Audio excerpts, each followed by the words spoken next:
ሰላም ዶክተር ባሌ ከልክ በላይ ያማረው ተቸግሬያለሁ ምን ላድርገው? ከልክ በላይ ስትይ በመጀመሪያ ምን ማለት ነው? በሳምንት 3-4 ግንኙነት ፍላጎቱ ከፍ ማለቱ ከልክ በላይ አያደርገው። ኖርማል ነው።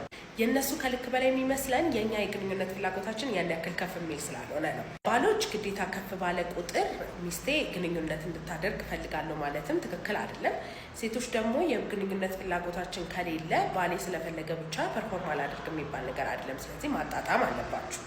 ከልክ በላይ የሚባል አለ። አሁን ሃይፐርሴክሹዋሊቲ ዲዛየር ዲስኦርደር የምንለው አንድ ወንድ ከግንኙነት ውጪ ማሰብ እስኪያቅተው ድረስ ማለት ስራም የዕለት ተዕለት ህይወቱን የሚያጠቃበት አይነት ከሆነ ብልቱ በማይሆን ጊዜ ላይ የሚቆም ከሆነ ግንኙነት በየቀኑ በቃ ከግንኙነት ውጪ ሀሳብ ከሌለው ግድጆ ግንኙነት ማስደረግ ወደ ሴት ልጅ ማጥቃት ወደ ሴጋ መምታት ምናምን የሚያስኬደው ነገር ከሆነ እሱ ችግር ነው። ኦኬ ሶ እሱ ላይ ሃይፐርሴክሹዋሊቲ ዲዛየር ዲስኦርደር እሱ የስንፈተ ወሲብ አይነት ነው። መጥቶ መታከም ይችላል። በማንኛውም ስንፈተ ወሲብ መታከም ከፈለጋችሁ ባዮ ላይ ባለው ስልክ ቁጥር ደውላችሁ ቀጠሮ ማስያዝ ትችላላችሁ።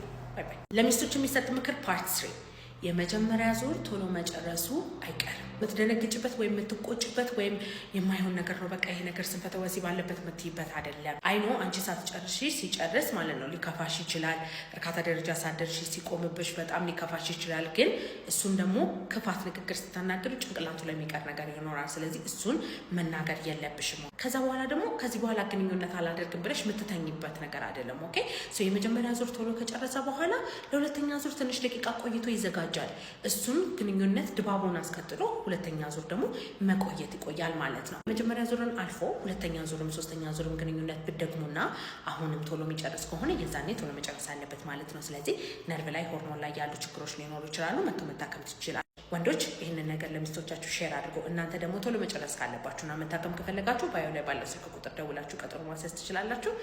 ማልጋ ላይ በቃ የማገጠብኝ ነው ከሌላ ሴት ጋር ግንኙነት ጀምሯል ማለት ነው ብላችሁ የምታስቡ ሴቶች ለእናንተ ያለ ምክር ነው።